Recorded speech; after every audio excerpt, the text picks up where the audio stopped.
कला केंद्र के अध्यक्ष मान्यवर श्री राम बहादुर राय जी, जिनके सानिध्य से इस कार्यक्रम की ऊंचाई बढ़ गई है, ऐसे हमारे श्रद्धेय सरसंघ चालक माननीय डॉक्टर मोहन भागवत जी, हम सबके मार्गदर्शक डॉक्टर मुरली मनोहर जोशी जी, डॉक्टर सच्चिदानंद जोशी जी, यहाँ उपस्थित सभी महानुभाव और मित्र, बद्रीनाथ धाम के माननीय धर्माधिकारी जी हमारे बीच में हैं, गांव के प्रधान भी यहाँ पर आए हैं, सोनल मान सिंह जी, विनय सहस्त्र बुद्धे जी, हमारे ट्रस्टीज, मैं किस किस का नाम लूं,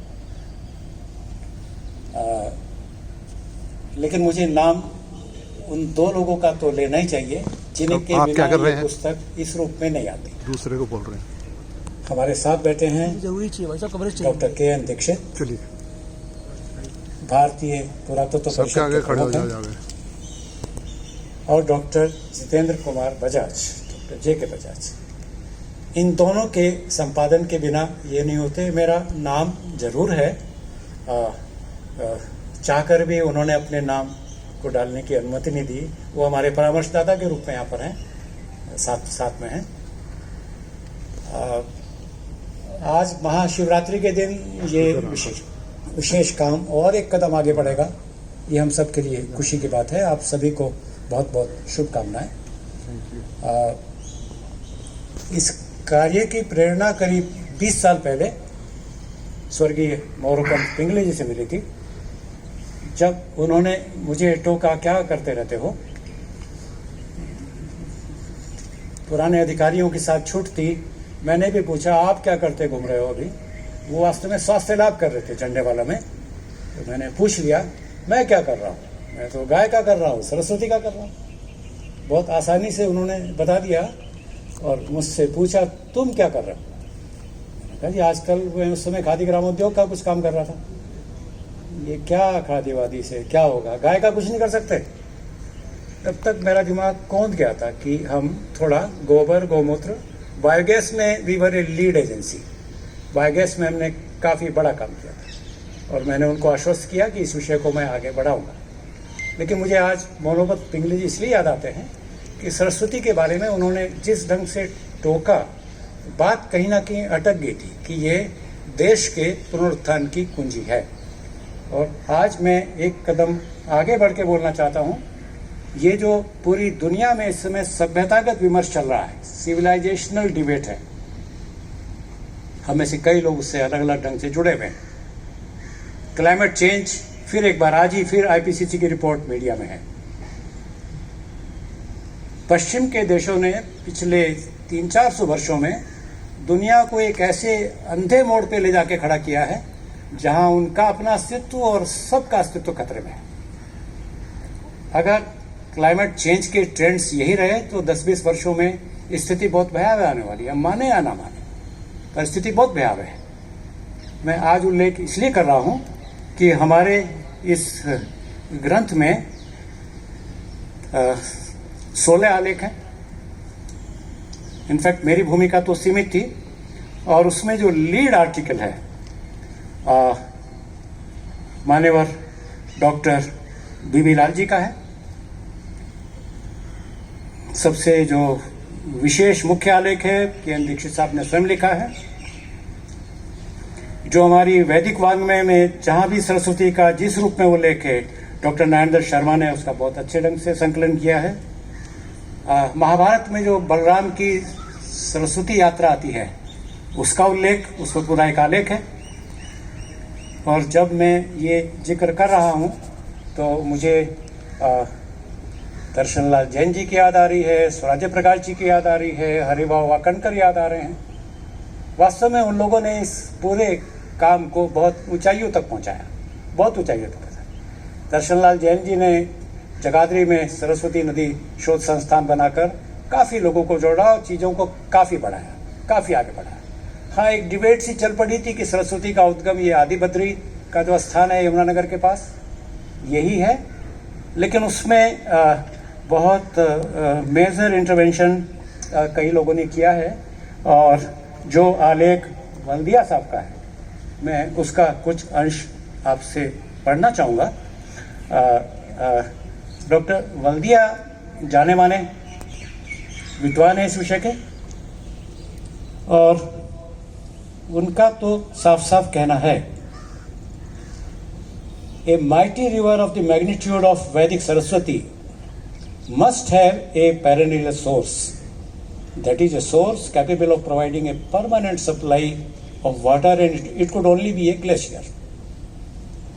It is a mass of snow and ice that flows due to gravity and occupies a valley that is U-shaped. It terminates where melting processes make it impossible for a glacier to survive, and its melt water flows out.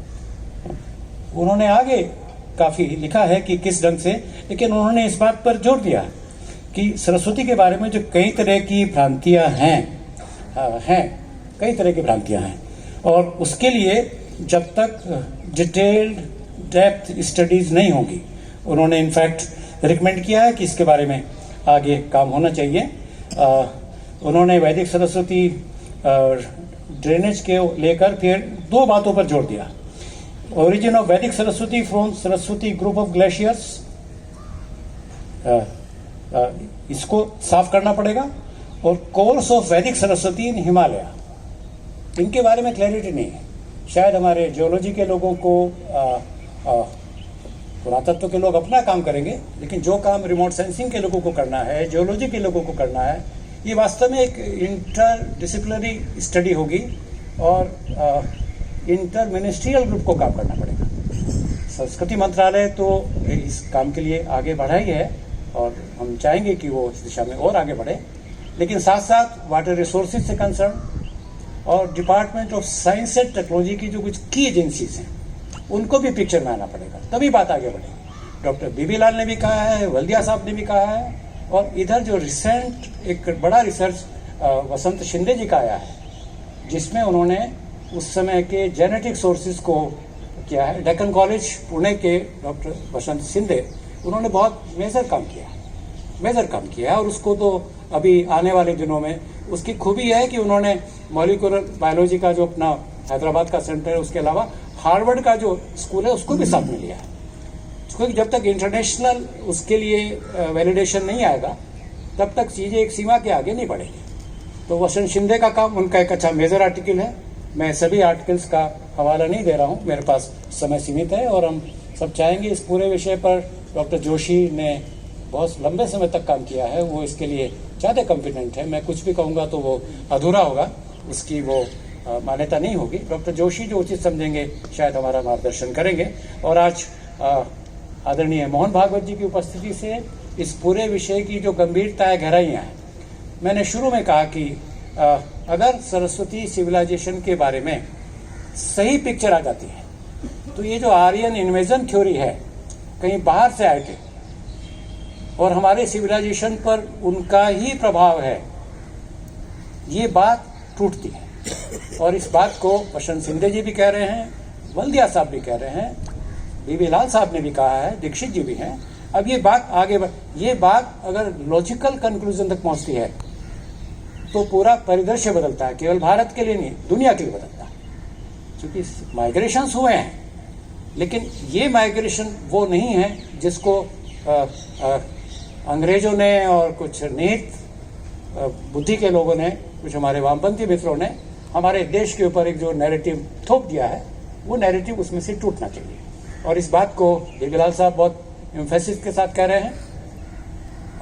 वसंत शिंदे जी का research अगर आगे बढ़ेगा, और इसलिए मेरा आग्रह होगा कि पिछले 5 वर्षों में मैं आभारी हूँ हमारे अध्यक्ष राम बहादुर राय जी का और सत्यनारायण जोशी जी का, कि लिमिटेड रिसोर्सेज के बावजूद इस विषय को हमने आगे बढ़ाया। लेकिन हमारी लिमिटेशंस यहाँ थी। इस विषय में मिनिस्ट्री को भी थोड़ा एक कॉम्प्रिहेंसिव प्लान के साथ आगे आना पड़ेगा, और एक नहीं, जैसा मैंने कहा, इंटर मिनिस्ट्रियल और इंटर डिसिप्लिनरी ग्रुप को काम करना पड़ेगा। मुझे अच्छा है कि यहाँ सोनल मान सिंह जी, विनय शास्त्री बुद्धि जी बैठे हुए हैं, और मुझे आशा है कि ये विषय आगे बढ़ेगा। यहाँ हमारे साथ बद्रीनाथ धाम के धर्माधिकारी जी हैं। मैं तो कई बार उनके पास रुका हूँ, उनका आतिथ्य का मैंने आनंद लिया है, और वहाँ हम बैठे भी हैं। इनफैक्ट मुझे बताना चाहिए कि इस पूरे विषय में शुरुआत तो हमने कुरुक्षेत्र से की। कुरुक्षेत्र में वल्दिया साहब भी आए थे,